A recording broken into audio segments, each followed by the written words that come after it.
Welcome to the latest episode of the Indoencers Podcast. Our guest today is arguably one of the finest music composers in the Tamil film music scene today.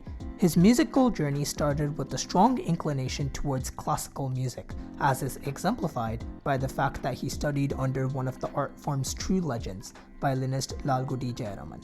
He entered the Tamil film music scene in 2012 with the album Marina, and he has not looked back since, bringing us albums like Veetla Visesham, Mookuthiyamman, Netrikan, even scoring for the web series Livin', among many others. He's also been present in the independent music scene, primarily through his stunning album Kadalan Bharati, a collection of 5 Bharatiyar poems beautifully set to tune by Girishh himself, and also through his inventive work with Tarang, as he sought to discover a new sound within Indian classical music. To talk about all this and so much more, I am honored to have the incredible composer and singer with us today, Girishh Gopalakrishnan. Thank you so much for coming on. Thank you for the lovely introduction. So, what I like to do on this podcast is go back right to the beginning and kind of see the steps that you've taken along the journey to get to where you are today. So I'd like to kind of go back right to the beginning and to kind of have you talk us through your earliest memories in music. So I know you initially grew up in Salem and your mother played Veena as well, so you had some music going on in the household, but can you just talk us through what your earliest memories in music are and what were the types of music that you were exposed to? So yeah, I would say my earliest memory of music probably from my mother was really inclined to music, and then she went on to learn Veena. She's not a musician, but then she decided that that's her way of making peace with life in Salem. I would say it was me and my little sister. We both were in Salem most of the time. My dad was away touring the textile belt in Tamil Nadu and Coimbatore, Tirupur, and Salem. He's a cost accountant. So he used to be away for a lot of time, and then my mom, till date, she always likes to keep herself busy. She keeps finding new passions every 5 years, and I think I was her a big project when I started showing an inclination towards musical ability. So I guess that's pretty much how it started. My earliest memory of music is my mother playing the Veena and learning the Veena actually. So we would me and my sister, we would just sit in her lessons. So my mother would just take us to the Veena lessons that she used to take from Salem Meera. She's one of the legends, legendary teachers in Salem, and she's the niece of Salem Jayalakshmi, a very, very popular classical singer. So she was the first person who identified that I could do something, because I used to hum certain phrases that my mom would find difficult in compositions when I was, I guess, 4.5, I guess. Yeah. So that's when she found out I could do something musical. And then she decided to, okay, let's see how far this boy can go. And lo and behold, after 6 months, I was performing a concert in Coimbatore. That's my hometown, Coimbatore. So what, your first concert was at the age of 5 then? 4 or 5? Yeah, actually 5.5 was when I performed my first concert.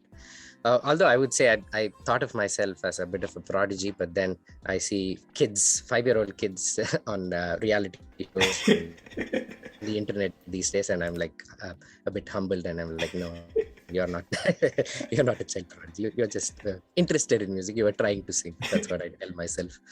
I mean, it's interesting. A lot of the musicians that I talk to on this podcast, they have this moment when they're between 4 and 6 years old. I remember I was talking to Navneet Sundar on my previous episode, and he was talking about being able to.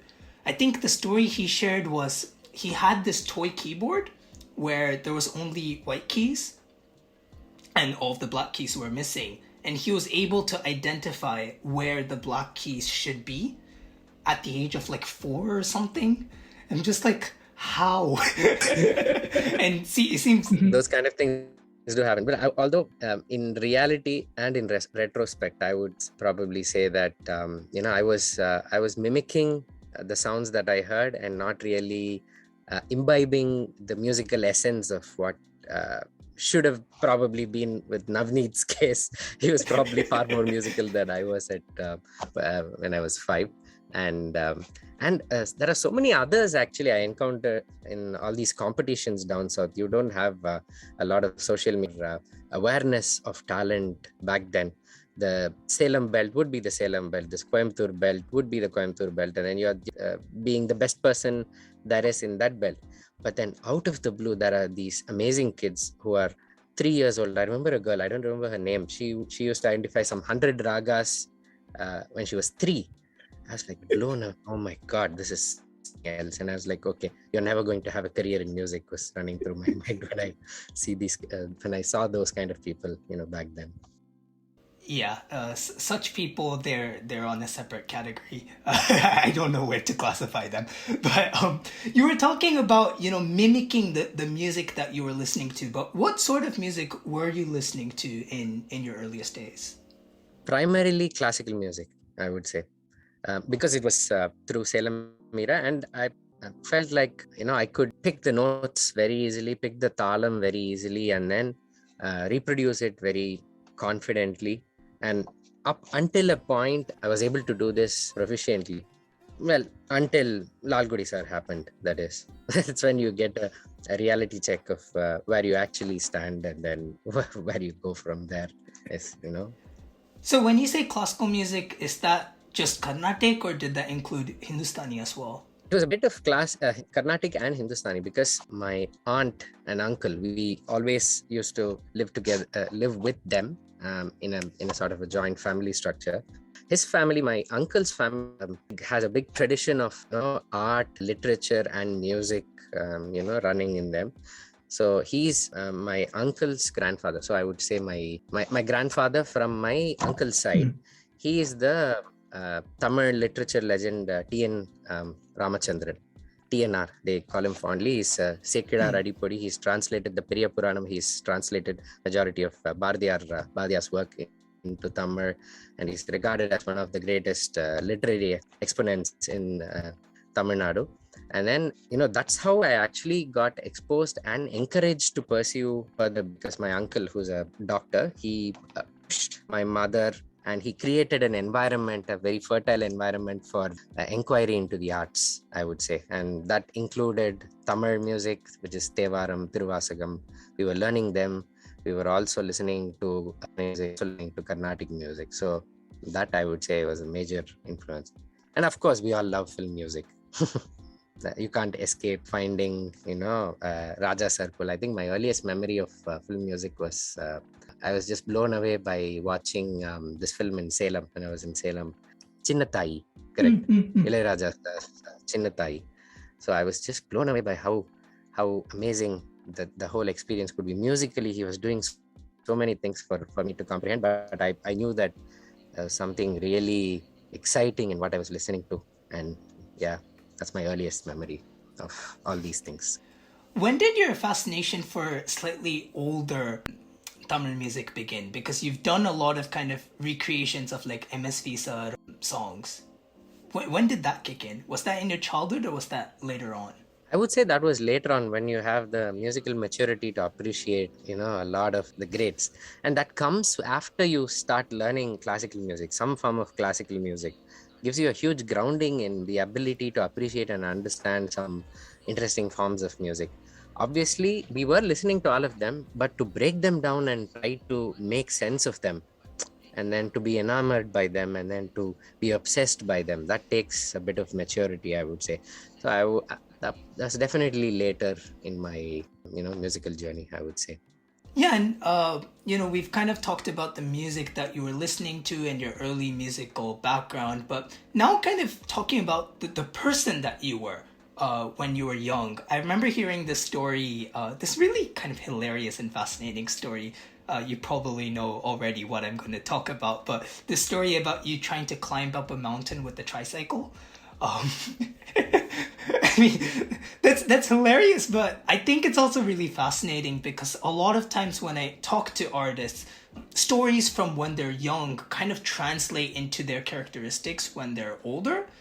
Like, I was talking to the singer Sasha Tirupati, and she was talking about how when she was, I think, a bit older in her case, I think it was 17 or 18, she basically burned all of her college books and like ran to India to pursue a career in playback singing. And that kind of translates to the kind of drive that she has even today.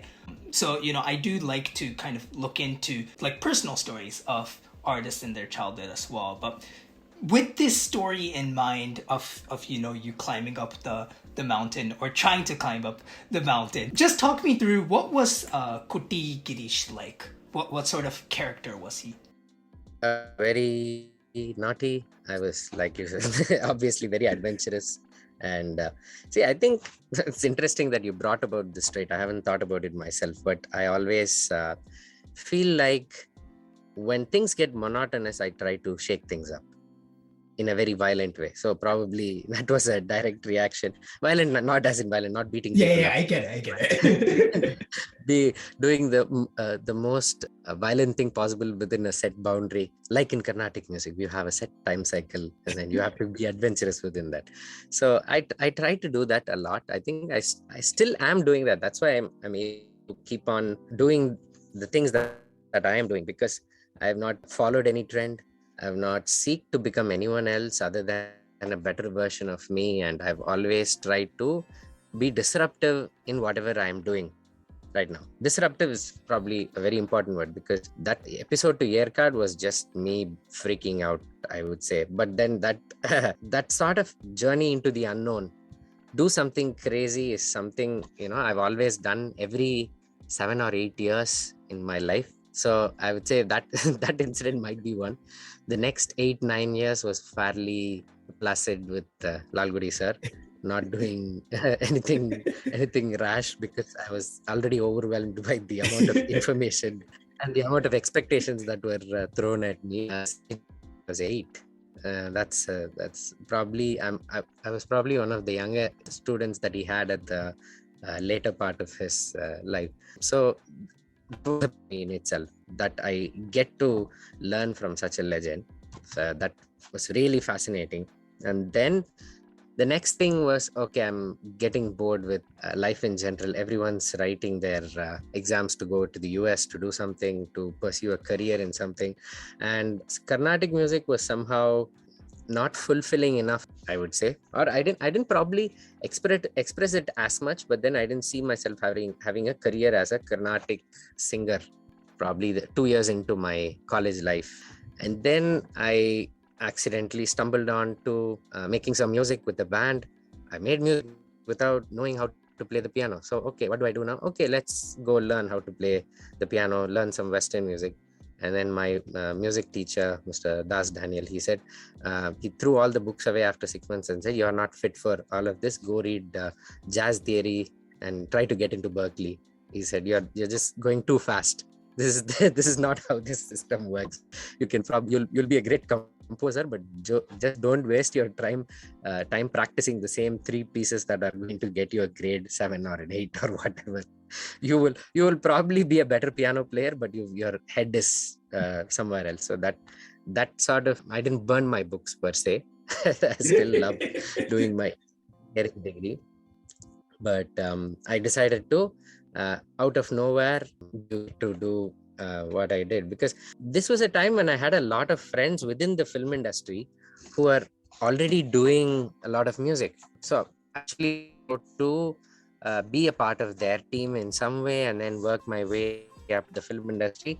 But I genuinely did not want to be a part of films back then. I wanted to search for new boundaries, search for new ways to learn. It was all about learning, because I felt like with what I knew at that point of time, I would probably run out of things to say or things to do in a matter of a couple of years or so. So there won't be any sort of replenishment. And then, like I've always seeked ways to experience something rather than chase the dream of being a star or dream of the fame, money, and the adulation and all of that comes with this package. I've always tried to stay away from that. The next disruption came when I was getting too comfortable in the UK. I was doing a lot of things. I threw away my apartment, my car, my everything, and then packed my bags and came to India with a demo CD saying, I'm going to do music from this point onwards. So like you say, there's every 6 years, there is a disruption. Then the next disruption actually came with Kadalan Bharati, where I was getting frustrated that either I was getting the films that wanted me to do the same kind of music, or the films I was doing that were exciting were getting shelved. Then I decided, okay, I need to do something to rejuvenate myself, to reboot what I'm doing. And then that's when you gather a bunch of friends who are very musical and kind and giving, and then you say, okay, let's do this. We have no money, let's try to do something out of this.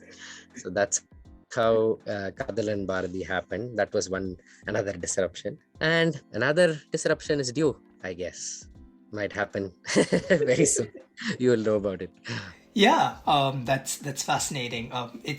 It's very interesting how you casually say that you made an album with a couple of friends, and those friends are people like Anil Srinivasan and Pradeep Kumar, and some of the greatest names in Indian music right now. Pradeep and I have a parallel journey. When I went to the UK, he went to Boston.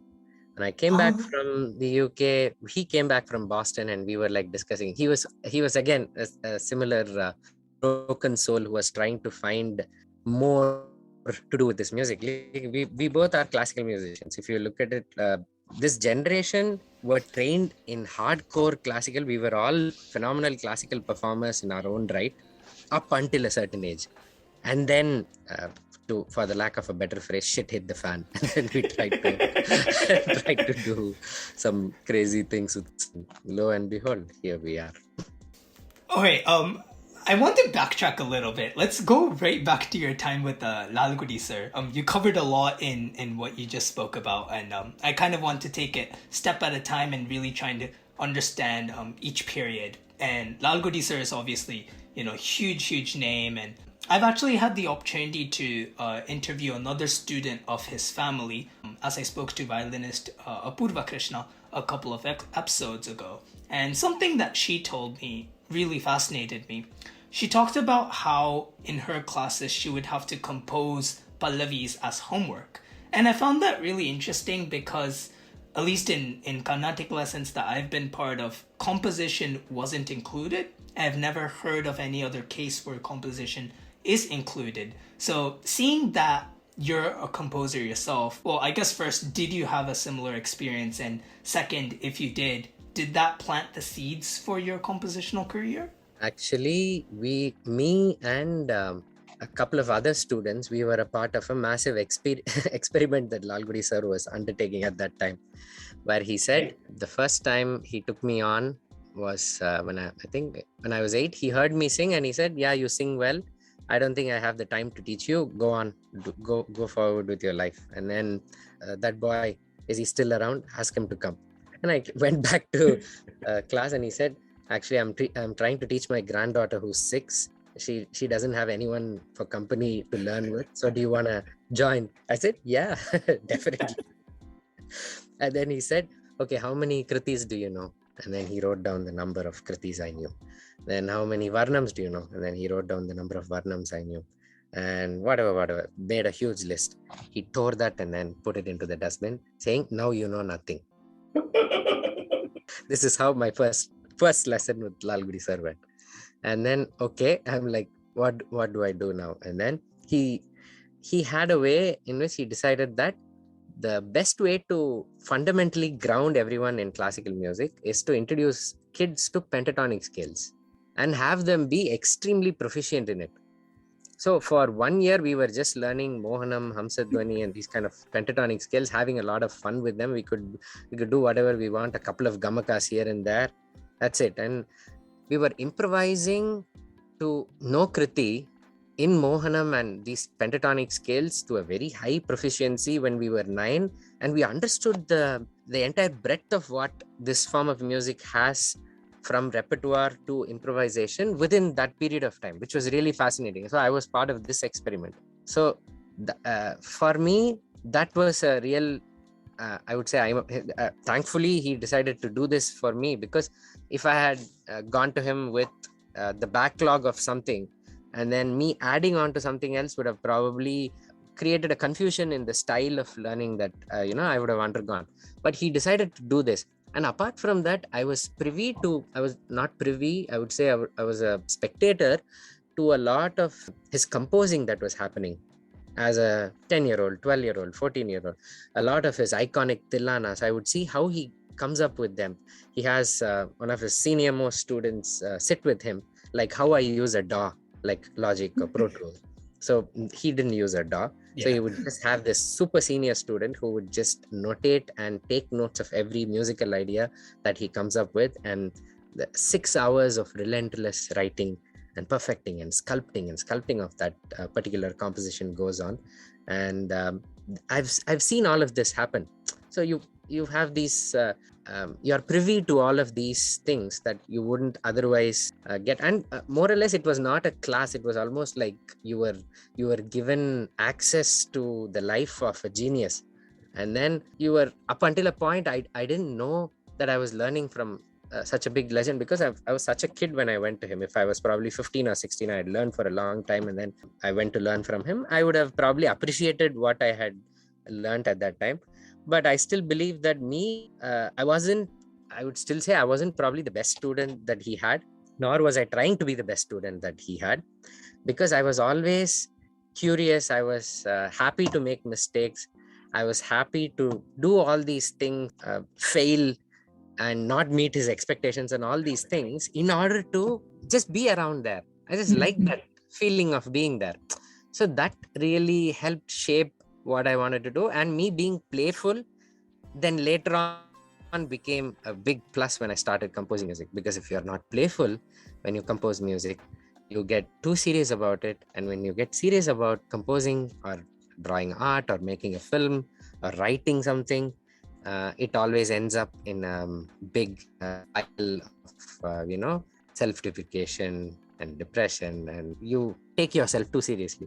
But if you're playful about a lot of these things and you chance upon these happy accidents with you're able to embrace the happy accidents that come your way. That's fascinating.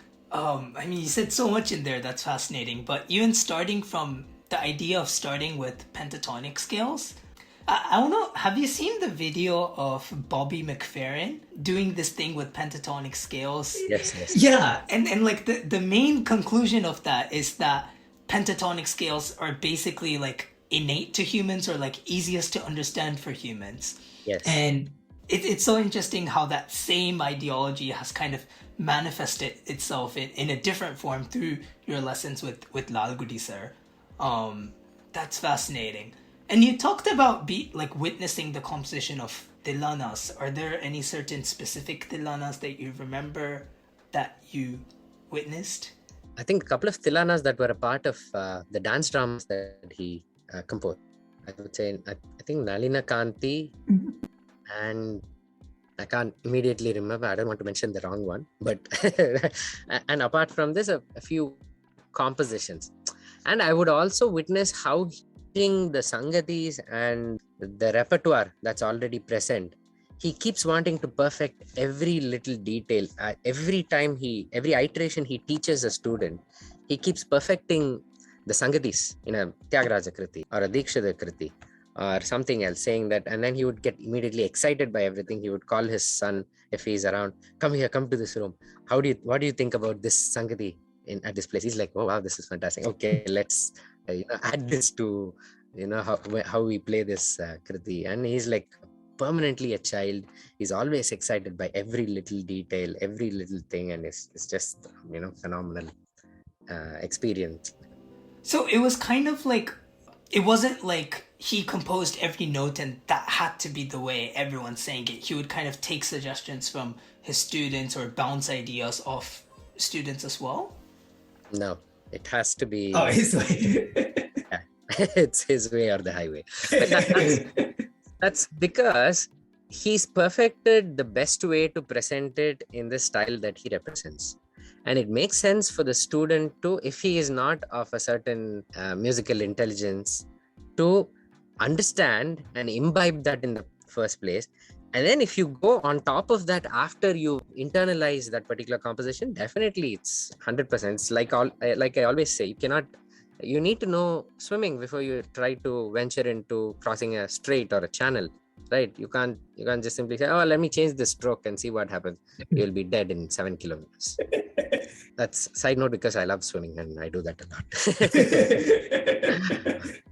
Yeah, I had swimming as a compulsory class in school for around 8 years, and I was consistently the worst swimmer. So not good memories.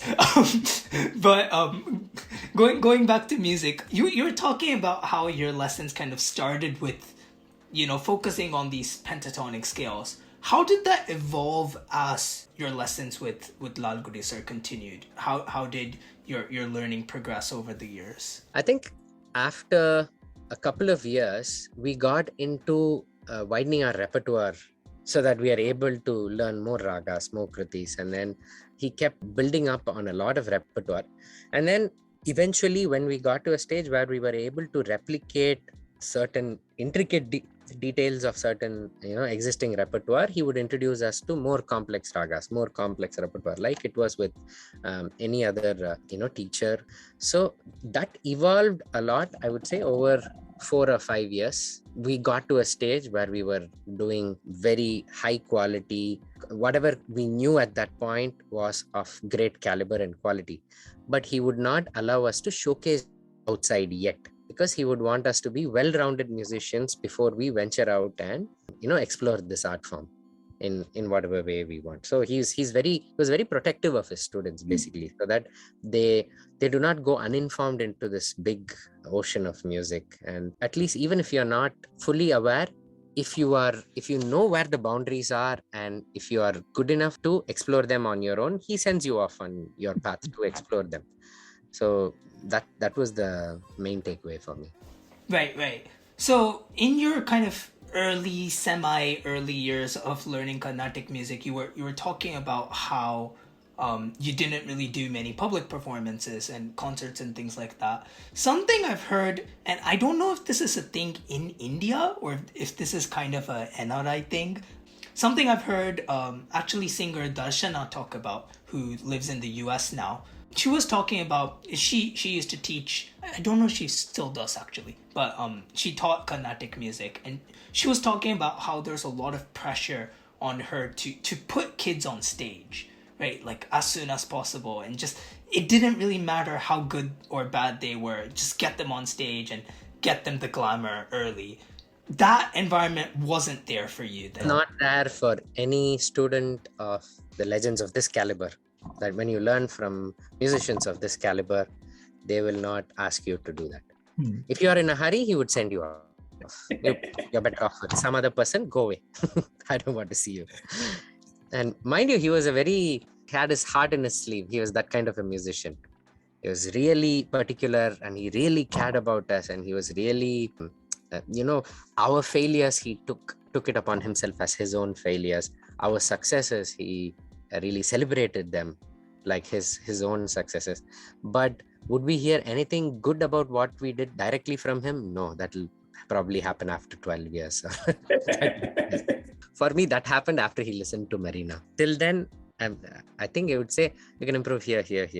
And then when he heard Marina, he was like, he listened to it once, and then he listened to it again, and he said, how are you able to do all of this? How did I not know? I'm like, okay, I was dumbstruck. I didn't know what to say. That is the biggest compliment a human being could ever get. and then I was lucky enough to play my second album, Vidiyumun, to him just 3 months before he passed. And for me, that I still hold that as etched in my memory as my favorite moment, because he was ailing, he was not feeling well. Mm-hmm. And he was and that album is completely different from anything people in India, leave alone classical musicians, would have heard at that point, because that was me freaking out on the indie British musician inside me, right? So I didn't expect him to really like that album, but then he said, this is gone 10 times beyond what you did for Marina. And he was like, he couldn't fathom how these ideas came together, and this person is doing this idea. And that for me is one of my favorite memories, and I'll always cherish it. Here, tira the monam. That's a victory. That is I for me love that the song, victory by the for way. more. I know, at least going off an Instagram post, that's one of your favorite compositions of yours, right? Yeah, absolutely. That's like how we keep drawing parallels. What Pradeep did with his bossa nova influences and what he was doing with classical music.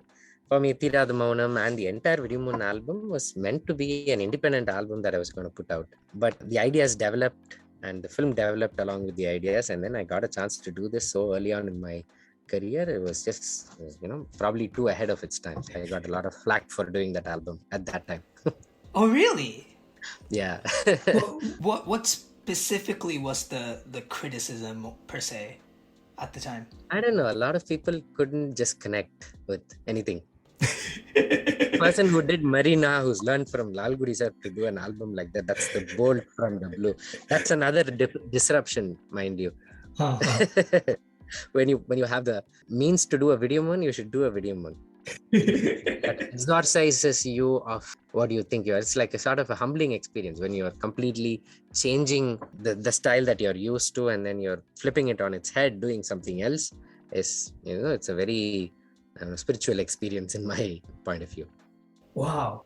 Yeah, we're really getting ahead of ourselves because I'm getting excited and asking you questions about your albums. But going back to your childhood, just one last thing I'd like to ask you about your earliest years. So far, we've been talking about your life outside school, but I was wondering, were there any kind of musical influences or experiences or activities that were pivotal in your musical journey in school? Were there any groups or classes or anything like that? In school, I would say I went to PS Senior in Mylapore.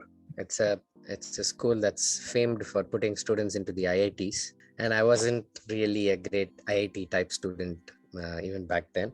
But I was lucky to have some phenomenal, musicians, singers from my school who I could really look up to and I could really vibe with. And these were Haricharan was in the next class that I was. I was in the E section. Hari was in D section. Oh, wow. PS Senior. So we would always he would take the first place and I would take the second place in most competitions most of the time. Because obviously he came from PSN sir school and I came from Lalgudi sir school, and then we were crushing every Carnatic contest PS boys. And then I also had Saket Raman was my senior at PS Senior. He was crushing the seniors category and we were crushing the juniors category. And there was a lot of music in PS Senior, that right from film music to classical music, everything was a fertile ground where we could really do a lot of things. I would say the class culturals. There's this big event where we put bands together as classes and then perform at our auditorium. That really brought out a lot of great musicians who would do the thing that college culturals do these days. And when I was going to college for that matter, and I thought PS was fantastic. Plus, I think when I was in school, I was also a part of this film band that was put together with kids from other schools of the same age, probably when I was 15 or 16, 14 or 15, I would say. 8th standard to 9th standard, I don't know what age that is.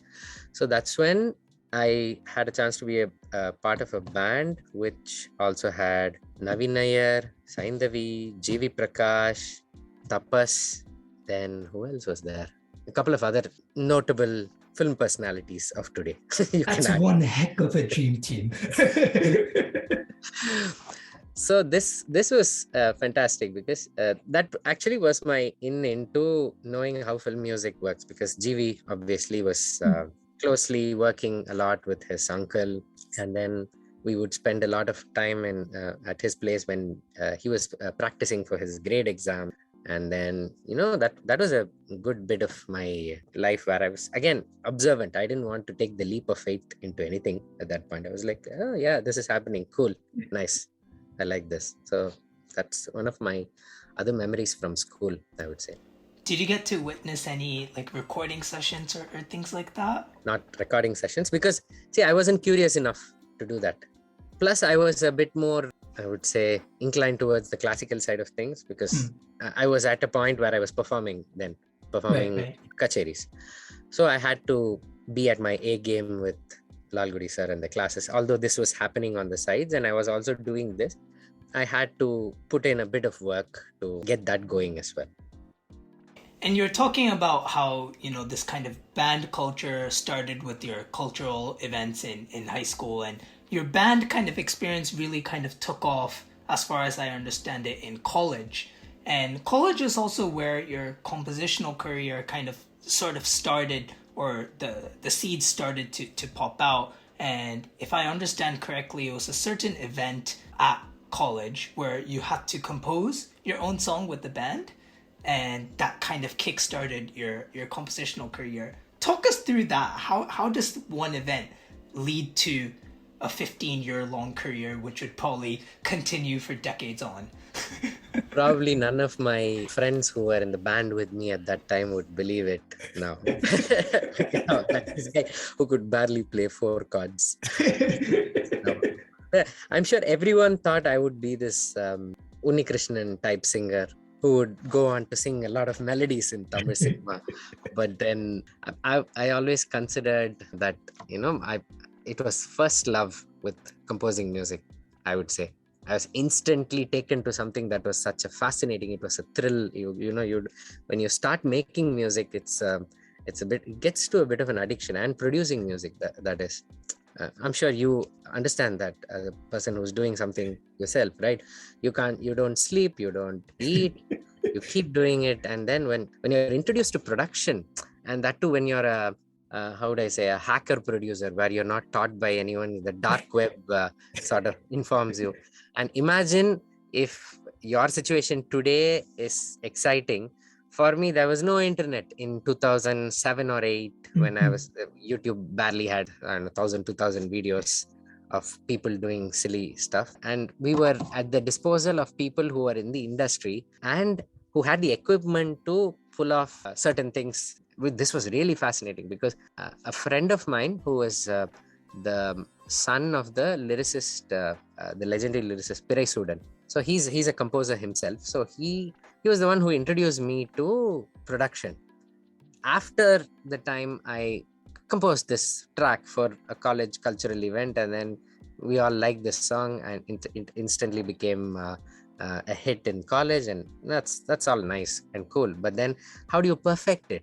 How do you go into the depths of how a song is done? And obviously Dayanand, that's his name, he was doing this from his school years, and then he was way ahead of us in the composing curve and in the production curve. He would teach us a few things, and at the same time, the guru of a lot of people who are into production right now is the composer Vishal Chandrasekhar, who is like Sitaramam. And Wait. Oh wow, I didn't know that.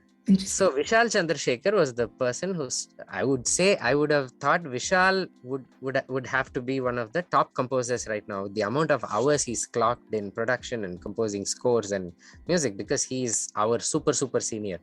He's the person who taught a lot of things, a lot of softwares, but always open for people who wanted to learn something from him, that what he's doing. And these two people were obviously great influences for a lot of people of that time who were into production. He was of the same age. He was also producing these things. He was doing a lot of very cool things, and that probably kickstarted my journey into production, where I convinced my father to invest in a huge tower for my sample libraries. It was a PC back then, and obviously I was in the Steinberg ecosystem. And then it was really exciting for me when I managed to earn some money from doing some jingles to get another system where I could load up my string sample libraries. That was a big thing back then, where you needed a separate computer, connected it through an Ethernet network in order to trigger string samples. For me, it's laughable now, but then that's what excited us then. So anyway, we lost track of your question again. It's okay, I lost track as well. But I'm curious, you were saying that you thought you were going to be this Unnikrishnan type, singing classical and the kind of melody songs in Tamil film music. That's what everyone was convinced of in college. But were you set on doing music then? Was it just a question of... When did that... I took myself a bit more seriously after I started dabbling with production a bit. And then did this song for a short film that someone came to me with. This was 2007, 2008.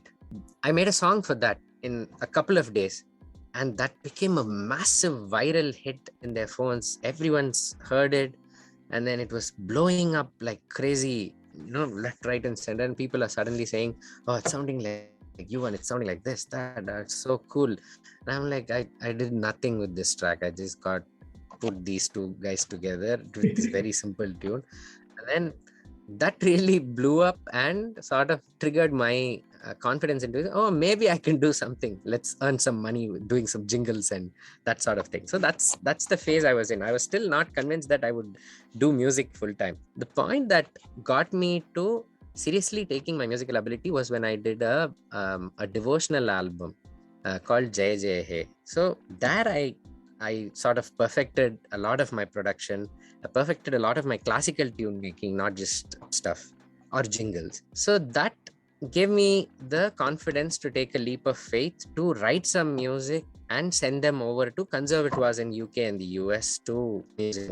Even at that point, I didn't think I was cut out for or the kind of music I was doing would work with the commercial Tamil cinema audience.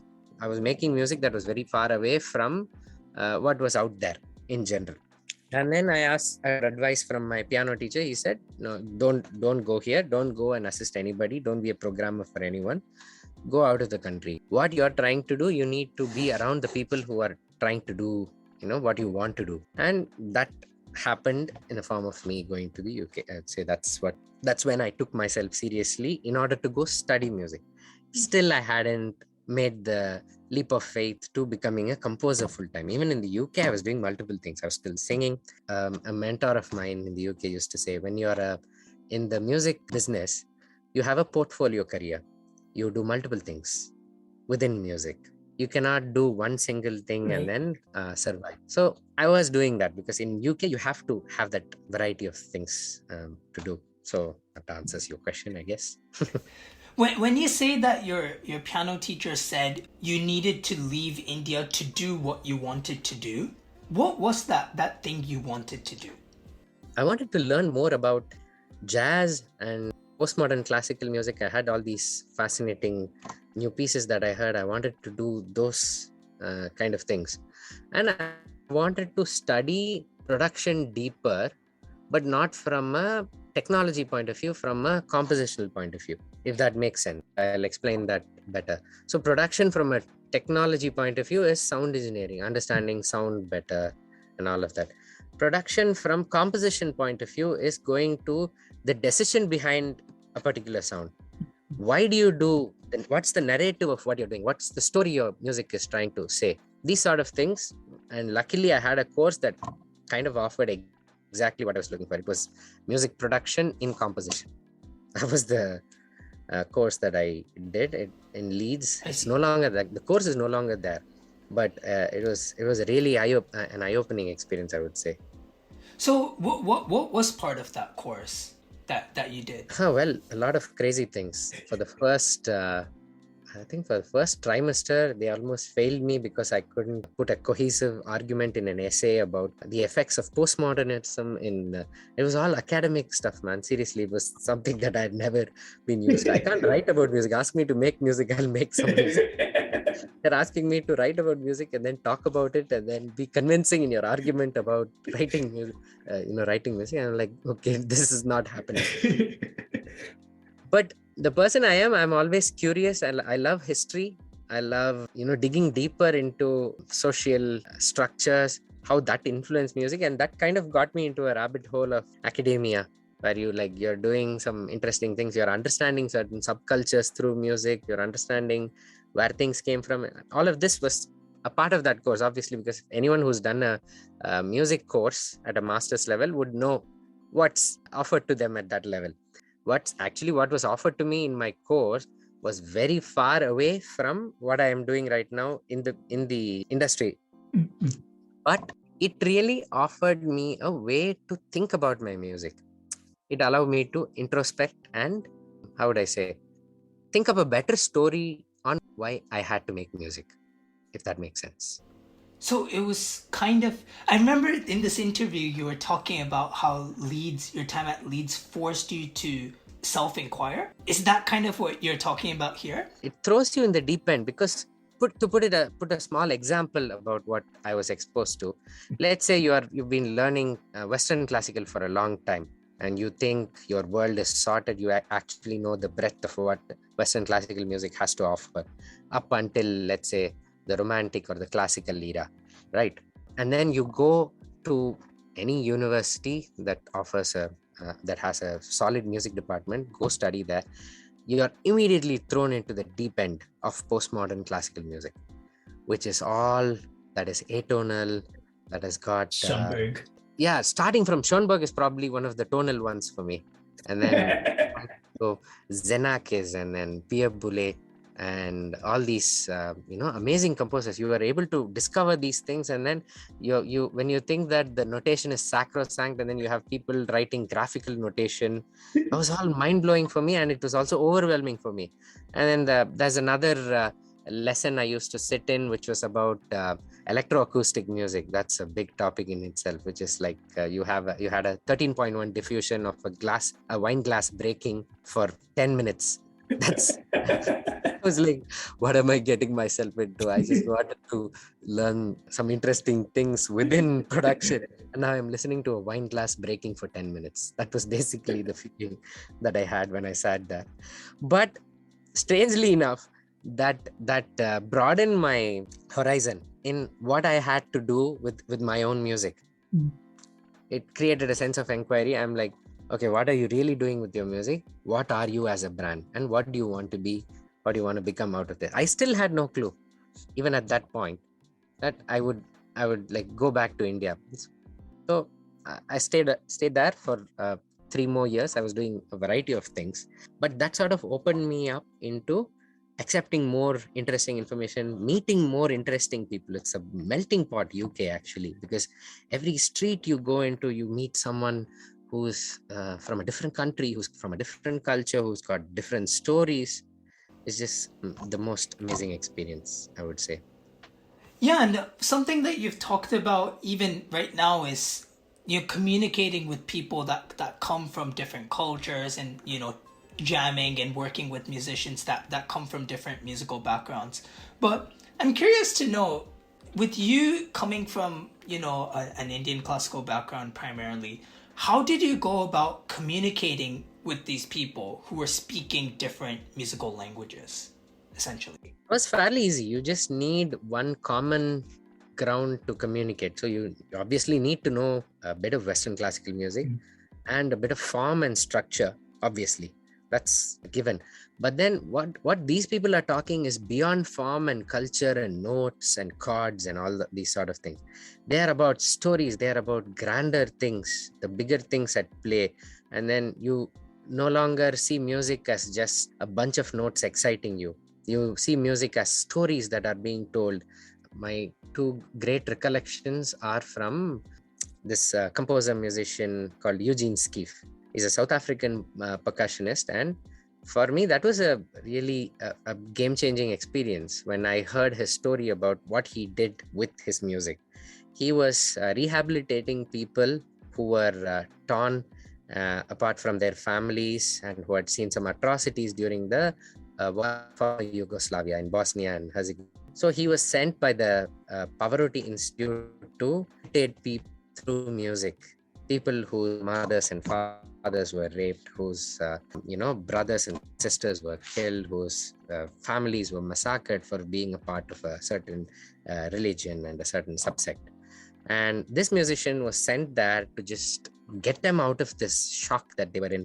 And then he was one of my great inspirations in the UK, where he opened me up to the potential of music being just something that you're entertained by, to something that can really transform someone else's life into something else. It's basically like music therapy, I guess, then? Yeah, he was also in Palestine. Teach instruments to these people, play the udu, the South African clay pot that sounds like a guttam. And then teach them this instrument, have them play this instrument, and then help them make peace with the life and then help them heal their own things. It's music therapy is different from this, I would say. This is more of rehabilitation through music learning or music education. So that was very fascinating. After hearing these stories, did you dabble into any parts of music education yourself, or not really? Oh, absolutely. I would always say this everywhere, that my career started not as a composer. My career started in music education. That was probably not the greatest decision for a 23-year-old who was trying to become a composer, but I was really fascinated by that, obviously, by working with MILAP, the UK organization for Indian arts. So that's where MILAP came in. Immediately after I finished my course at Leeds, I met the people at MILAP and the Arts Council in the UK and all the 10 big national orchestras, and the sort of work that they were doing. And then you were working with young people who were finding ways to do things with music with young people and then pushing them to do some. I was privy to a lot of these interesting for me, and it was primarily in music education. So were you teaching, since you were associated with MILAP, was it like things about Indian classical music that you were teaching, or not necessarily? I was the interface between Indian classical music and other styles because of my expertise in both, in understanding. So I was brought in as an assistant to the main conductor at MILAP, who were doing a lot of work through their national youth orchestras in working with the other national youth orchestras of Great Britain. They have 10 national youth orchestras, which is the Jazz Collective, the Brass Band, the National Youth Choir, the National Youth Orchestra. That's a big collective. So I was primarily brought in as a person who would help interface the ideas that were coming from Indian classical music, and then help be the bridge between these collaborations and enabling these collaborations to happen primarily. So, but by collaborations, do you mean like there would be like an Indian ensemble that would do a concert with the jazz ensemble or the youth choir? Exactly. This was happening a lot, and they were finding it difficult to have a common language to communicate. Mm-hmm. And they needed a person who would immediately get this going, like understand a certain thing from an Indian composer, communicate it to the jazz person or the classical orchestras, and vice versa. And obviously there's a big collective that's happening there. So it was just I was the link person. That's how I started off with what I did at MILAP. How would that translate in practice? Was it just communicating things in a different way? Like, I don't know, the Indian person would say, hey, I want to do something in Harikamboji, and then you go to the jazz person and be like, he wants it in Mixolydian, basically, or was it that kind of thing? Or that is probably 1% of it. Okay. The other thing is to get the nuance or the essence of what these people expect. The same Harikamboji in the concept of a beat cycle, that's different. Mm-hmm. It's different from how a time signature functions. Yeah. Right, getting the beat cycle, getting the rhythmic syncopated intricacies within this, and then progressing into them naturally, and then likewise bringing that into this. That was one of my major pet projects at MILAP, was that I wanted to find a way to convincingly get Western classical music played in an Indian. That was one of my pet projects that I loved doing that.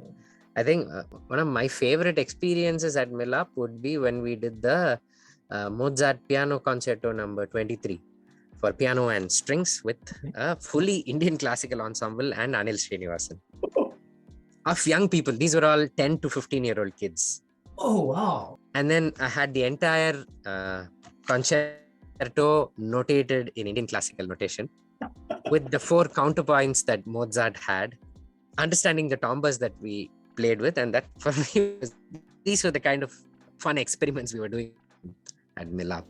So when you had these kind of Indian inclined musicians playing Mozart concertos, was the aim to try and bring out that Indian flavor, or did you try and suppress that? Like did you freely allow them to like incorporate gamakams and things like that, or was it just Indian inclined musicians playing Mozart concertos? Then it's just a sample of sitar and veena playing. It's boring. It doesn't make sense. But then the arrangement changes when you go on to do this sort of an exercise. It's probably a deeper question. Probably, I don't know if it's within the scope of your. Go ahead. But just for your understanding, I'll tell you.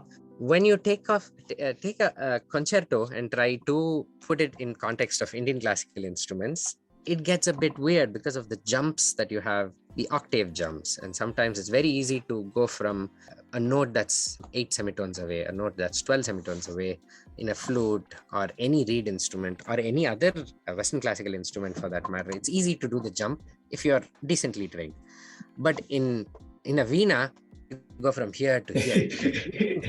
It'll sound really weird.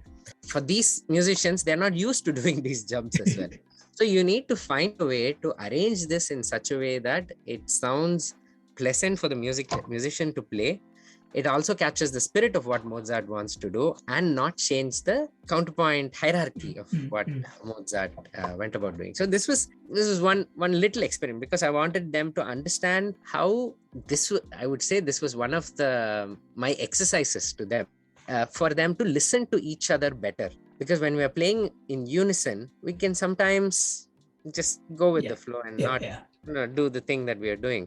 Whereas if the person sitting next to you is playing something else, you're suddenly very attentive and you want to, oh God, okay, he's playing this note, I need to play this note. And that, for me, I wanted to push that to the limit. Do this for 4 minutes and let's see where this goes. So that's how it started. It brings out a better musicianship, as an ensemble, regardless of how it sounds outside. But for me, that was a very important exercise, for young musicians to have. That's fascinating. Wow.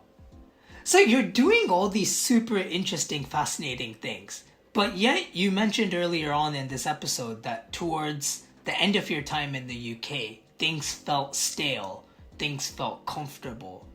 What did you mean by that? I wasn't doing a lot of music, my own compositions, that is. So I was feeling the urge to start doing my own music and then pursue that. It came to a point where I was really comfortable there. And then the interesting thing about the British audience, at least the audience that we were exposed to within the circles that I had there, was that if you did something phenomenal, they would still be like, oh yeah, that's very interesting. And then if you did something that's really bad, deliberately, and then you ask them, how was it? Oh yeah, that was definitely interesting. And that was the point for me. I'm like, okay.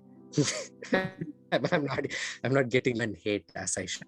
So let me go to the land of love and hate, which is India, and get all the love and all the hate. So that basically, did the trick. Yeah. So now kind of going into your time back in India, in another interview when you were talking about your first steps in the industry, you described the Tamil scene at the time as, I'm quoting you here, trying to marry interesting Western influences into mainstream South Indian music. And you were talking mainly about the early 2010s when you said this. But in what way do you think the marriage was happening at the time? What kind of elements do you think were unique in that marriage between Western music and kind of, conventional Indian film music? What was special about that period of time? A lot was happening, actually. That was the post, I would say the 2010s is probably the most interesting time in the history of Indian film music. Because so much was happening. Come on, you can really pick them out and, doing what he was doing. There was Gibran doing what he was doing. There was Iman doing, giving a bit of what we are used to and doing something new. I mean, Iman, I've followed his work and I've always liked his work from when he did Mandira Vasal and all these Tamil serials. I used to look forward to his next title song because his sound was different. He was always doing this, this very different, unique sound that he had. And then you had Rahman sir was going crazy with Kadal and, he was like on another level at that time. And then you had Anirudh coming in and bringing the complete the essence of Western pop music into this, and obviously it coincided with the YouTube bubble growing bigger and bigger. So when all these things came in, it was like it was a big feast for people who are making music, because nobody was sounding like the other person. I mean, how exciting is that? Right. That for me was very nice, and obviously you like and respect what everyone else is doing, but to have nobody else sound like you and still do some interesting work, that's great. You can do a lot of very it's very a very fertile environment. That's why when people ever ask me, are you trying to catch up with this person, are you trying to be competitive? No, I think the era of competitiveness in anything has gone. It's all about celebrating each other's speciality and then hoping that they find the audience that the other thing finds. And sadly, the openness that was there in the early 2010s, it's becoming a lot more of a generic mush now of that one singular sound. I think one disruption is due in the industry. Anyway, that's for another day. Yeah, and as we talk about certain characteristics in the sound of Tamil film music, okay, so warning from now on, I'm just going to like jump between certain kind of albums and songs of yours, and kind of connect it to larger ideas. We probably don't have the time to talk about each album in sequence, so I'll just kind of jump around here and there. But as we talk about certain characteristics within the sound of Tamil film music, something that pops out for me in your career is a specific decision you made between the Tamil and Hindi versions of the film Aval. So usually between two versions of a film, the composer will retain the same songs, but they'll just change the lyrics. But you've done something very different in Aval by using Karige Karne in the Tamil version and O Mere Sanam in the Hindi version. And the two songs are completely different. Karige Karne is this kind of more passionate, intense kind of song, and O Mere Sanam is this maybe more laid back, I think you can say. So given that we were kind of talking about the characteristics of the Tamil film industry, how did you go about kind of creating two songs for the same visuals for these two different audiences? What were you focusing on in each respective industry? I think for the Hindi market, it was different back then. We couldn't get away with just doing a Hindi version of Karige Kanne or a Tamil version of O Mere Sanam, because the Tamil scene was a far more focused scene, and you could do more interesting things with Tamil music per se than what was coming out in mainstream Bollywood at that time. So we had to do a song that would immediately evoke the Sufi essence and the way the Urdu lyrics are written, beautifully written by Shakil Azmi. And he was obviously, Siddharth was one of the main people to have this decision behind doing a different song for each language. But we wanted to do it because we wanted the house next door to actually feel like a Hindi film and not a film that was dubbed from Tamil to Hindi. But fast forward 8-9 years, now you have dubbed films going to Hindi and beating every box office record. Anyway, that was the reason, basically. So was it just a matter of kind of understanding what the market was like that time and just adapting to that? It was just a market adaptation, and we wanted to showcase that as a Tamil and a Telugu film, it's as authentic. We're taking that effort to make it as authentic as Tamil and Telugu. And for a Hindi film, we are trying to be as authentic with the Hindi version by doing a song that works as a mainstream Bollywood song. That was basically the intention behind it. So do you think the kind of difference between the Hindi music market and the Tamil music market is larger than the difference between the Telugu music market and Tamil music market? Like, do you think that the southern industries are perhaps more closely linked then? Yes, because the languages are more closely linked. Oh. I mean, just take the song Karige Kanne. Mm-hmm. You will not have that many syllables as a Tamil song in a Hindi song, unless you do a tune that is in between, that exists in the spectrum in between these two languages, which is where Rahman sir perfected that with Guru, Dil Se, Right. and Bombay and all these tracks. He was always in the Hindustani meter. So it was easier. It was also easy to fit Tamil lyrics, and it was also easy to fit Hindi lyrics into it. But then When you wanted to go deeper into the Tamil spectrum, you will not, it will sound odd as a Hindi song. That is basically the technical breakdown of this. So definitely Telugu, Kannada, Malayalam and Tamil can definitely exist in one sphere. Whereas Hindi, Gujarati, Bengali, Bhojpuri, these languages, they are spaced out. You have lesser tune, lesser words, more things to say. Interesting. Because I had a very similar discussion with Navneet Sundar when I spoke to him, because his first film was in Malayalam, and he spent I think 6 months in Cochin just trying to understand the language. And he was telling me how Malayalam is kind of more stretched out as well. And oh wait, what was it? Malayalam? I can't remember.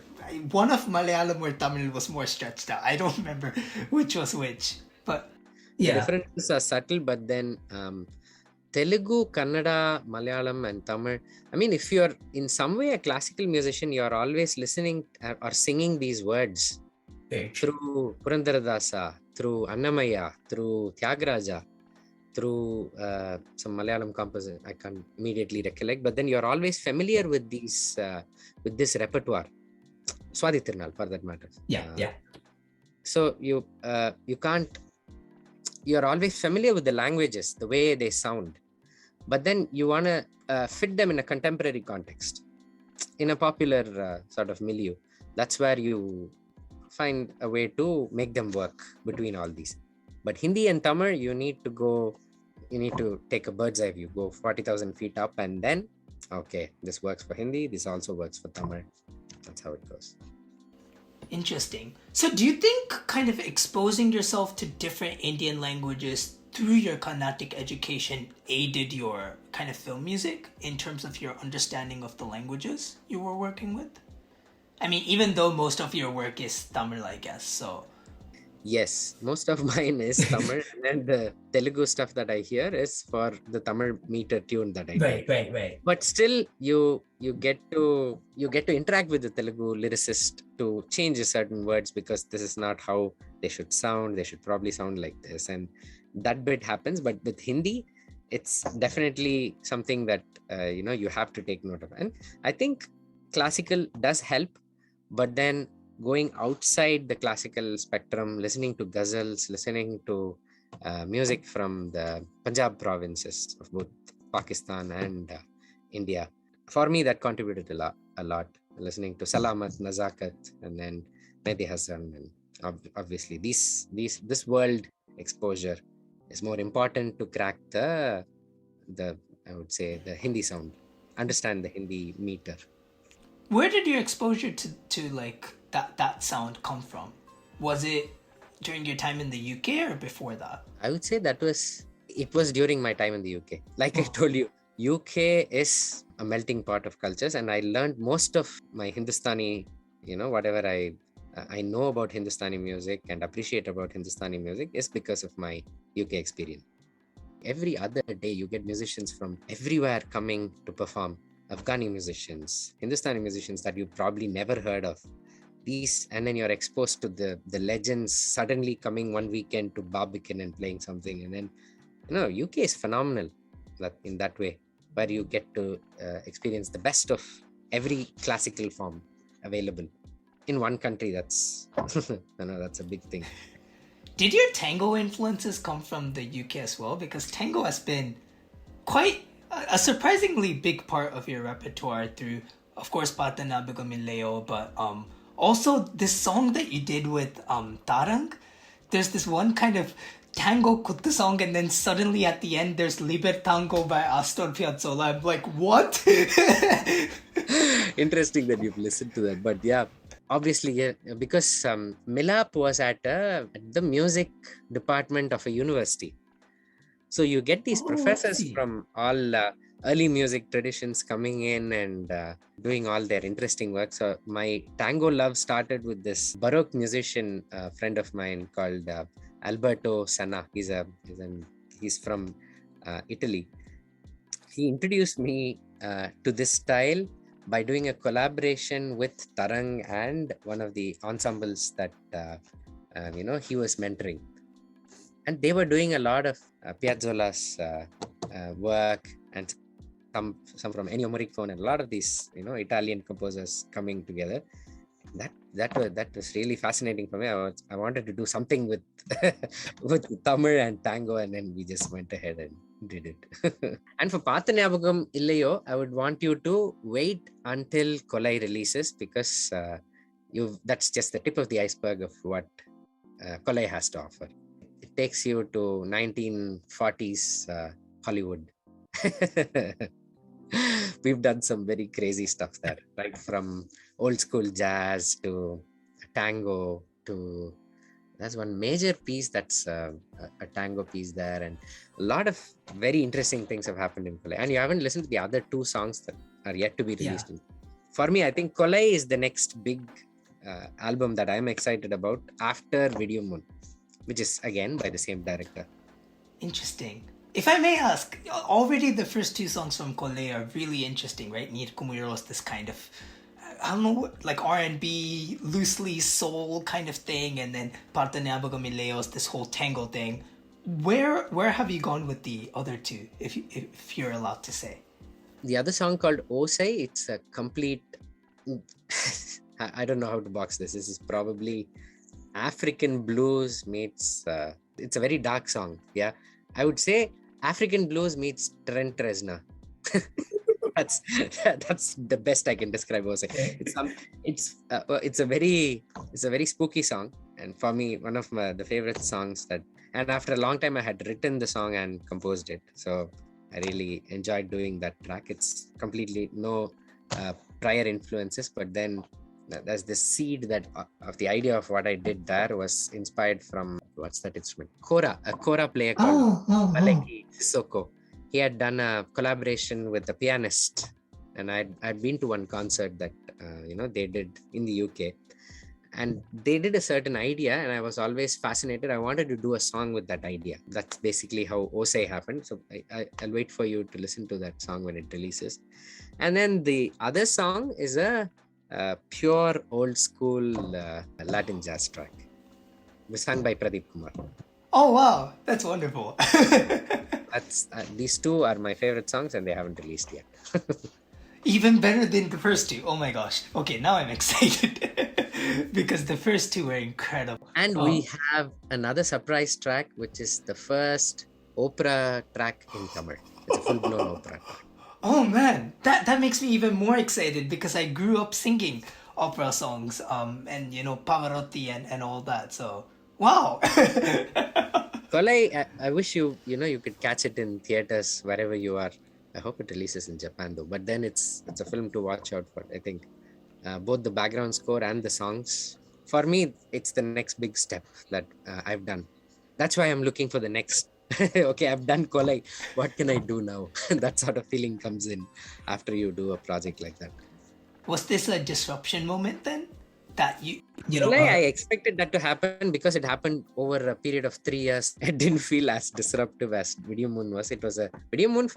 It was a focused 1 year of just doing that, rejecting all commercial films that came my way after Marina, just doing this small indie film that nobody's going to watch. So yeah.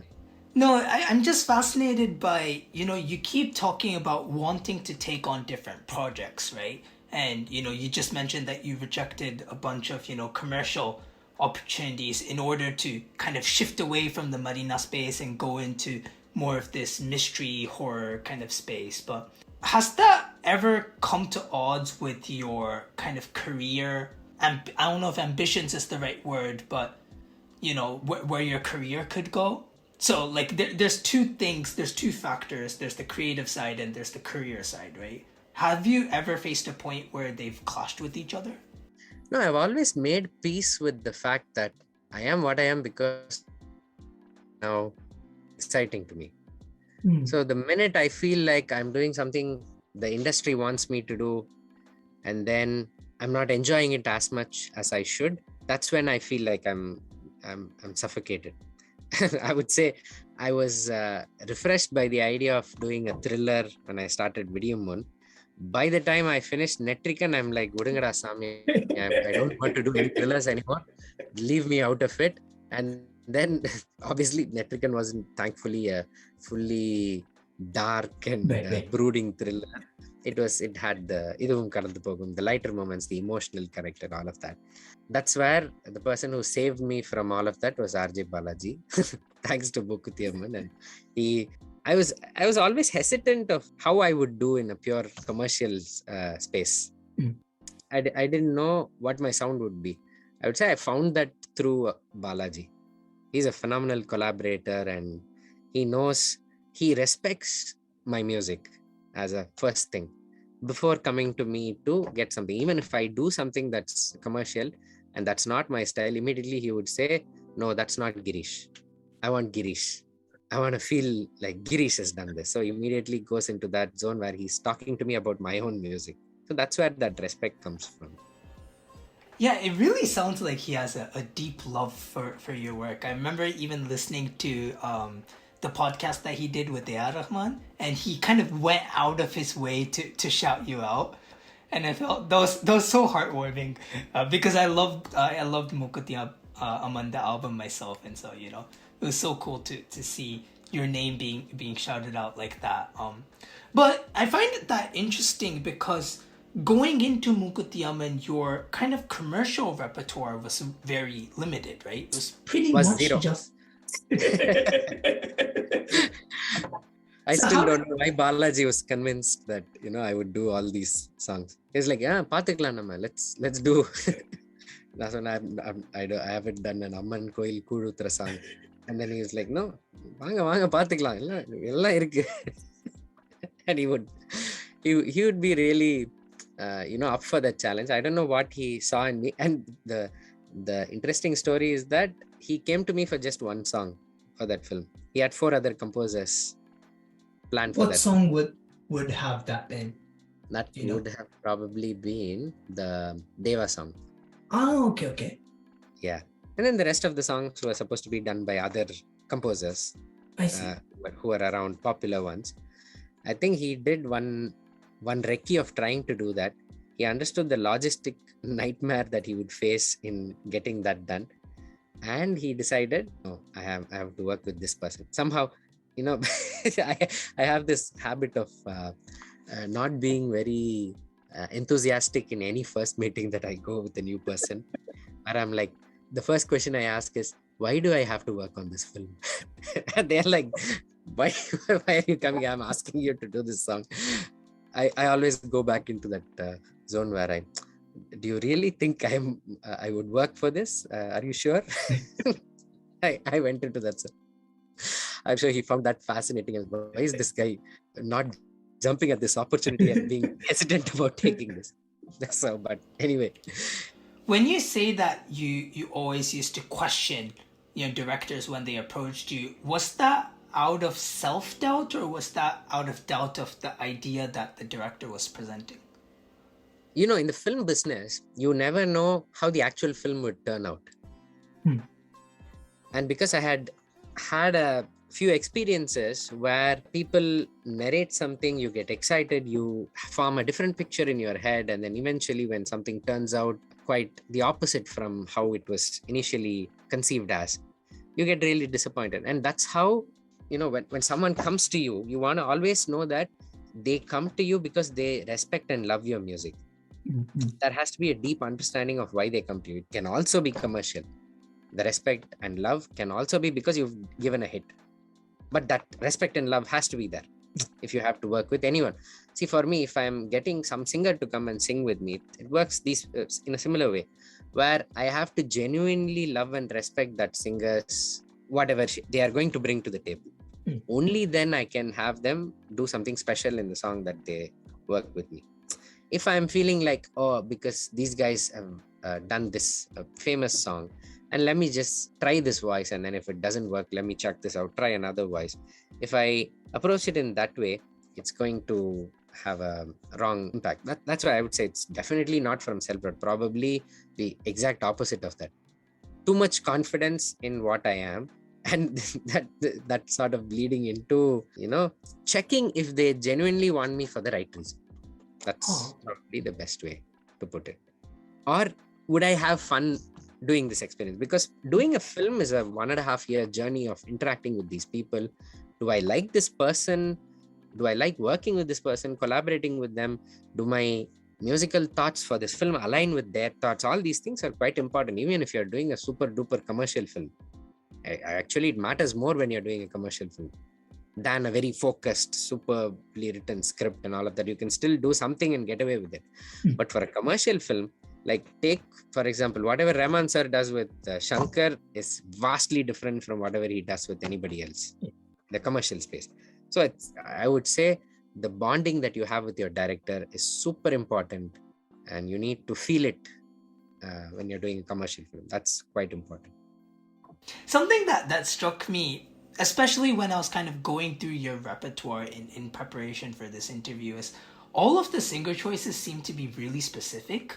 Like, it's like a lot of times there are safe singers to just kind of throw on a song, singers that are fairly well known, fairly versatile. And I mean, I don't mean this as a way to, criticize them. That's like a huge strength of theirs, right? But it's kind of like an easy option, right? Throw Haricharan on any song and he'll nail it, right? It doesn't matter what genre it is, right? And there's singers like that. But the singers you choose, I found the selection of Deva sir for Sami Kulasami very interesting. And I know this is something you mentioned in a different interview, because Deva sir is known for just, these Ghana songs, right? I think my singer selections are, the song makes the selections. I don't make the selections. We try to influence the song, put it in a certain direction, and then hope that it works out, right? And it's a big decision. Like it's not just my decision. It's the producer, the director, the team. Everyone has to feel like the song has hit the mark, right?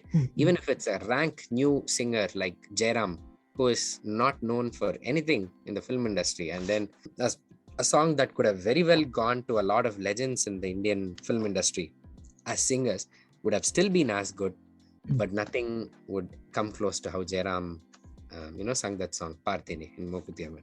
So I think a lot of these are happy accidents. And for me, Idum Kadந்து Pogum with Sid Sriram was the last choice that I had. Interesting. Okay.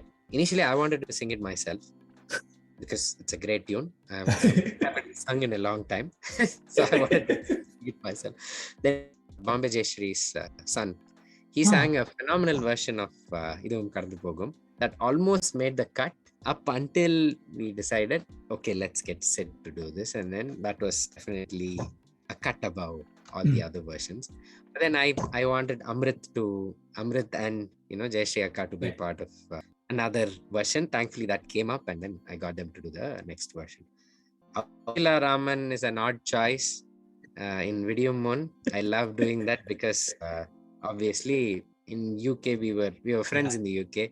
And my director was a huge fan of Sushila Raman. So we wanted to make a song somehow to, use her for a track. Tanvi Rao, again, I hope she's still singing though. Tanvi, if you're not, please. Then all the others are like fairly, have a different story. But whenever I meet a person, they tell me, okay, how do you make these singer choices? I genuinely tell them that I don't make them. I finish the song, and I hope that my choice works out for the song. This applies to my own voice as well. Certain songs, they are made for that singer. Like the song that Pradeep sang for this, for Kolai. And Neer Kumido for Sid, I wanted to bring him. Purvi Kotish was we loved perfect. I was Vignesh Shivan's choice. He immediately said, I heard this girl at KM, let's get her to sing. I'm like, anyone who's got a throw sings this song, they're going to ace it. They need to feel like they're Adele inside, and it'll go through. It really worked. And obviously Purvi, did an amazing job. Then what was I talking about? The other song? Neer Kumido. I wanted to get Sid back to not doing classical music in his songs. So because even Idum Kadந்து Pogum is not classical, but then it still uses his classical nuances a little bit. And then the Veetla Visesham song is also classical. Yeah. I wanted to do something that after a long time, utilizes his pure R&B chops. What he used to do in 2010, 2009, his days at Berkeley. I wanted to do a song that really captures that spirit and that essence. And, that's why it was specifically for Sid to, have fun with. That was why Neer Kumiro had to be Sid. And I think otherwise, Shreya Ghoshal, nobody can, argue about Shreya. When you're redoing a song as iconic as Parthaniyabagam Illayo, you cannot think of anyone else. Otherwise, you'll get absolutely in trouble with the fans. Unless you go with the safe choice. And now that you just mentioned Parthaniyabagam Illayo, I find it quite interesting that you've done quite a few of these kind of semi-remixes kind of songs like Parthaniyabagam Illayo, Unne Kaanada Kannum, and even most recently, Engiyum Eppodum. And I didn't do Engiyum. Oh, yeah. Yeah. Actually, yeah. Somehow you heard it. Okay. I mean, different song title, but... I won't say that's a remix. I just sampled Engiyum Eppodum's 4 seconds. That's my Dr. Dre moment. I sampled Engiyum Eppodum. I didn't want to remix it because you have a great remix already in Polladam. So, but I wanted to do a different spin to it. But yeah, well, Unnai Kaanada Kannum, I had a really solid bossa nova idea that would work with that. And I wanted to expand on that, go into smooth jazz a little bit and do something, have a bit of fun. And that worked. That idea worked. If I had done it in any other way, I don't think I would have touched that song. If it was keeping the original tune and sort of doing a modernish contemporary arrangement with beats and a little bit of that, I don't think I would have been interested in doing that song in that way.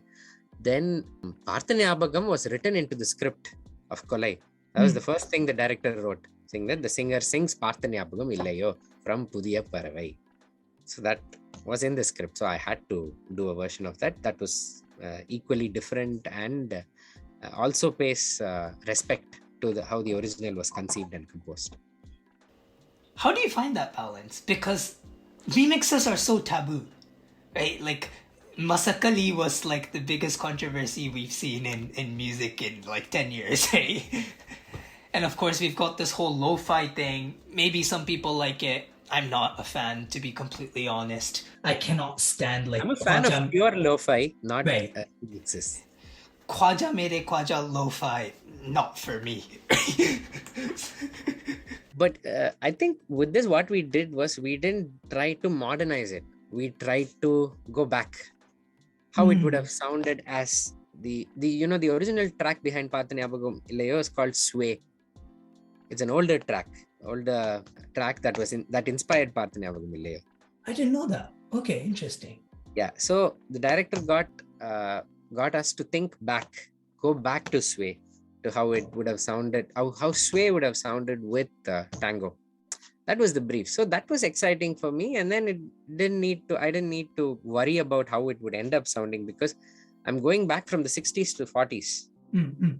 So I think that was a different challenge, obviously, because I had to make it sound old and contemporary because I'm doing it in 2023 anyway. But it took a couple of passes for us to, crack the arrangement. It worked out. I think after the film releases, you will know why the arrangement decision is important for that song. It's all tied in with the script. Was tango in there from moment one, or was that your decision? It was in. It was the director's call. He wanted tango. He had dancing written for this song, which was a tango dance in the movie, and obviously you see that in some of the visuals that are already out. And stylistically, he wanted it to evoke the old Hollywood era, but set in Tamil Nadu, in Chennai. So it sort of married well with how the entire film was thought about musically. And kind of just talking about your repertoire generally, just as a kind of general trend, something I've noticed maybe from 2017, 2018, maybe from Tallipora onwards, is you've incorporated a lot of kind of beat making into your songs, which was absent in songs like beat making, right? And that flavor. So, even in like Mukutiyamman, you have these like trap beats here and there, and even in the stuff with Tarang, right? You have these kind of beats here and there as well. So where did that beat making journey start? Was that like a conscious shift that you had, or was it just a coincidence that you went in that direction? Beat making, I don't know if I didn't make beats before that. I was making beats, but then they were subservient to the track and the melody itself. But then after a point, I started, I think I would say the temp for Talipura was actually a track I did for Aval. The track was, I see. We didn't want to shoot that scene anymore. So Siddharth actually introduced me to a lot of these, cool production and beat ideas.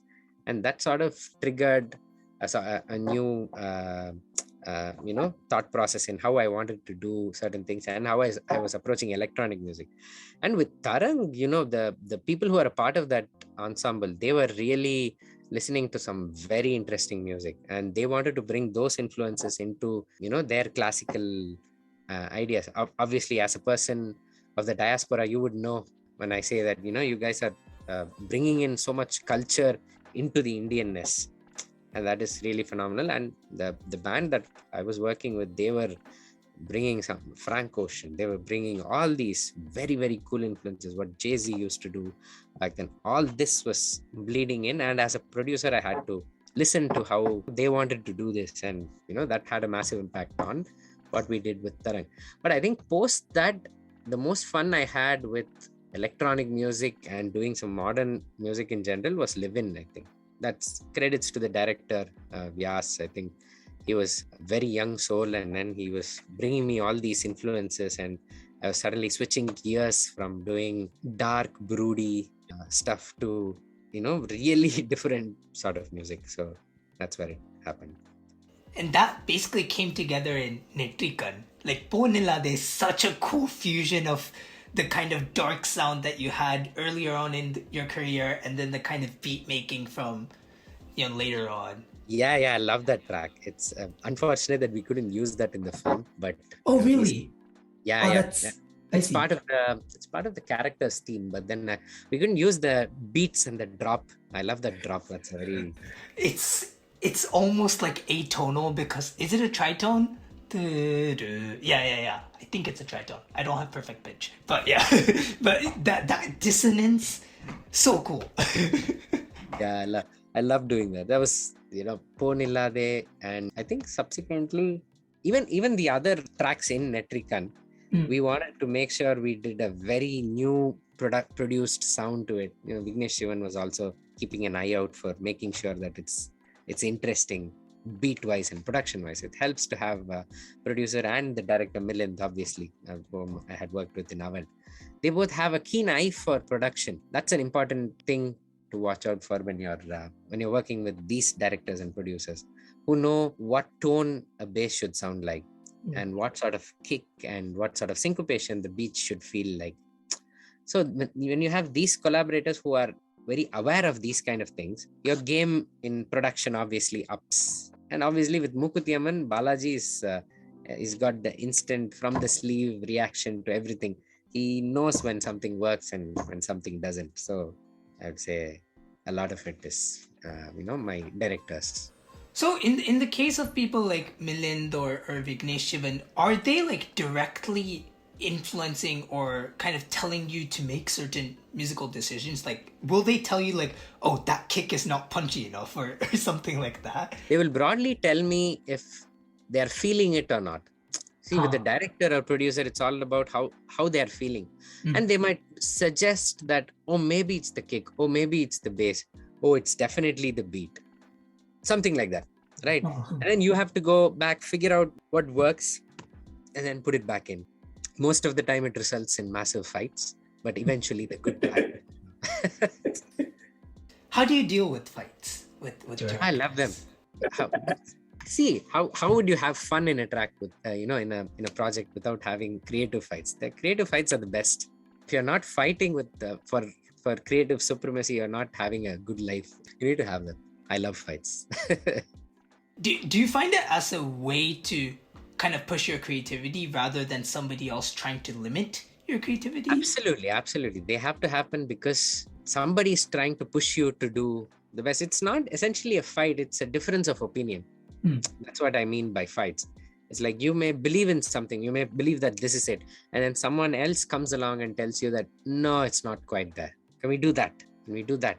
Why are you doing this? So that sort of nudge and a push here and there, that's the secret sauce to doing something very successful. And it actually helps you, believe it or not. No composer in the world wants to just say, okay, I'm done with this song from the first draft and then go to sleep. We always want to keep perfecting it, right? And then whenever we get this feedback, we always want to keep chipping away and making them into more interesting pieces of music. So the right feedback is always important. But on the other hand, the wrong feedback also comes. So you need to know what to filter out and what to implement. And eventually say, this is it. Interesting. I find that interesting because, see, in film music, you're not controlling the output, right? It's ultimately whether your songs and your scores line up with the director's vision. But in indie, for example, it's you, right? Like, you're the boss. So do you feel that maybe there's an absence of those creative fights in indie music, or do you have them with your collaborators anyways? See, the most important thing in any project is to have your close team work in a democratic way. They need to tell you to the face if something is sounding bad. Okay. So luckily I have that team surrounding me. I have these phenomenal musicians who also work with me as arrangers. They are also great composers in their own right. And when these people listen to something and give feedback, it matters a lot. For any track, even if it's a film track or an indie track, that matters. And at the same time, the excitement you get from having one extra collaborator come in and do something, you know that something's working in the track or something's not working in the track. So whenever I get a bass player like Naveen to come in and work on a track, immediately say, Girishh, this is the best track you've done. And then you're like, okay, something's working in this. And then, but I've never heard anything like this before. So that's literally how he reacted for the Pradeep song from Kolai, which considers the best song that I've done. For me, it's the other song, Osai. But that happens actually. And sometimes you would expect a big reaction from these directors. They are mostly like listening to a track and they say, this is perfect. I have nothing to add. I hope you will make all of this better. And they move on. That is a lot of, how would I say, Tamil or Vartha, Jnanam irukku. Yeah. You need that. You need to know when to not say. You're not paid to say anything and everything thrown at you. You're also paid to say nothing as a part of being a director or even a person who's recording vocals from a great singer. Singer has done something, you say, okay, how do I go for another take? Do I do this better? You should know when to say, no, I haven't. This is perfect. So that comes in, and I would say, well, your question was indie versus film, right? Indie, definitely there is a lack of that, but the market for that is different, and you are trying to fight with yourself to make the best possible version of that. That has a special space in itself. Whereas with films, sometimes they do get diluted. Genuinely, that has also happened for me, where I would still say maybe I shouldn't have done those certain decisions that I did.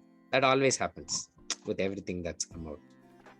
When you say I shouldn't have, is that with the film in mind or your own musical tastes in mind? My own musical tastes. In hindsight, I would feel like I shouldn't have produced the rhythms and the percussion in Marina as much as I did. So obviously it was my first film. I wanted to find a way to make it as punchy as possible, and ended up overproducing it. So I have feedback like this for every film that I've done. Obviously, even with the stuff that you may think as a listener, as this is perfect, this is amazing, there's nothing to change in this. But ask any creator, they would change a million things, everything that's out. Yeah, you mentioned how you get feedback from your team. I also know that you often like play your songs to your wife, who's not a musician. So how does that feedback differ? Like, how do you interpret those different forms of feedback coming from people with musical backgrounds and coming from people that are listening as casual listeners? I respect that more than anything else. My wife, because she's got particular tastes in music. I'm not gonna lie. She's not going to like every song I make because certain genres are not her cup of tea at the end of the day. You need to respect that. You can't expect them to like hip hop overnight because you've done a hip hop track. Okay, that's not fair on them. They're like, I don't like this. Let me be. I'm like, okay, no problem. But when they do react to certain things, I take note of it. She does tell me when she likes something. She also tells me when she does not like it. But that doesn't mean that I will stop making tracks that she doesn't like, because it's ultimately made for the director, for the film, for the audience of that film to understand and appreciate. Right. But at the same time, you also need to find the common audience really liking, what you do. So you need to strike a balance between both. But ultimately, if you do something that works for you, that works for the film, it will work for the audience. This is what I feel. As a broad rule, it works. But within that audience group, you will have someone liking something else, and it varies within the group. So yeah, we've gone on for a while talking about your past work, your kind of present ways of thinking, and looking towards the future. What do you have in store for us? What do you think is your next disruption? Just in general, what's up for you in the future? Well, I'm working on my next big disruption. I can't divulge that at this point. Let me get back to that. I think once an announcement or something comes of that sort, because I did some great work during the lockdown years. I was really grateful for all the opportunities, and my next big release, I would say, is The Village. It's the Amazon original series starring Arya, directed by Milind. It's a one-of-a-kind experience for me. It was a completely new way of representing whatever I've done till now. It's folk horror. I have a lot of fun in this. I've been a part of this project for more than 2.5-3 years now. I was also a part of the production of this project, which is also a new disruption for me. I was trying to get into understanding films and how they are made in order for me to do music better. And so Village is something that I'm very excited about. That's coming out soon. And obviously Kola is coming out soon. Village probably the later end of the year. That's happening. Kolai should be releasing soon. I don't know exactly when. And apart from that, there is this mystery surprise project that I'm really excited about, and I'll talk to you soon. Perfect. Looking forward to hearing about that. Something I'm curious about is in other interviews, you've talked about the importance of live music for musicians. But essentially, when can we expect a Girishh concert? Seriously, that's what a lot of people are asking me. Probably after Kolai and this surprise project. Okay, that's quite soon. I'm glad you're committing to a timeline. I started my life as a live musician. That's something that definitely I want to do. And I just want to build up enough repertoire to do it. So I need to have at least 10 or 11 songs that the audience immediately recognize and jam along with. So if I don't have enough, it makes sense to do 500-seater, 600-seater concert halls. But to do the 1,000 and 1,500, concert spaces, I need hits, man.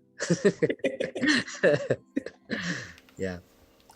Makes sense. All right, then I like to close my podcast with a certain question, and it's not a special question, but it's just become tradition, so I'll ask you. I ask every guest that comes on, and that is, what's on your playlist right now? Okay, interesting. What's on my playlist? Let me actually go to my playlist and find that out. Are you a playlist person? Yeah, sometimes. Why not? But then I keep changing between a lot of things. Actually, they're very weird playlists. I'm not going to tell you Ilayaraja or A.R. Rahman. Okay. A lot of what I'm listening to is Taba Chake, Pratik, Go hard. Vishnu Vijay is a dear friend of mine. He's doing some phenomenal work in Malayalam. Yeah, and Sushin Shyam. I'm listening to a lot of what Sushin Shyam is doing. John Adams, Frank Ocean, Kendrick, Brian Eno, Brockhampton, Apex Twin. You know where this is going. Yeah.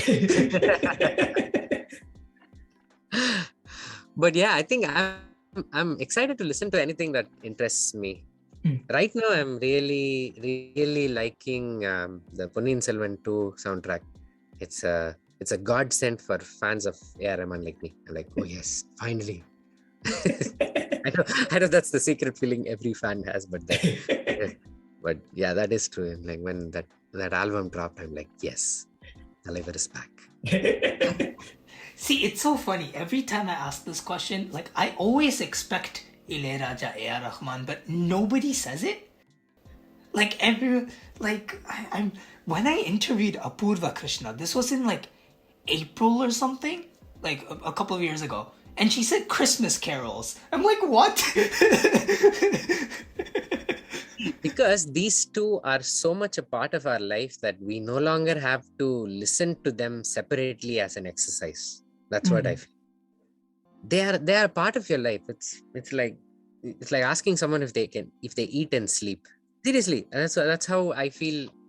Rahman's music and Ilayaraja's music, and for me to an extent that also includes Harris, that also includes Yuvan, and they are so much a part of you growing up, so attached to all the memories that you have in your life, with college, with breakups, with love, with friendships, with everything, right?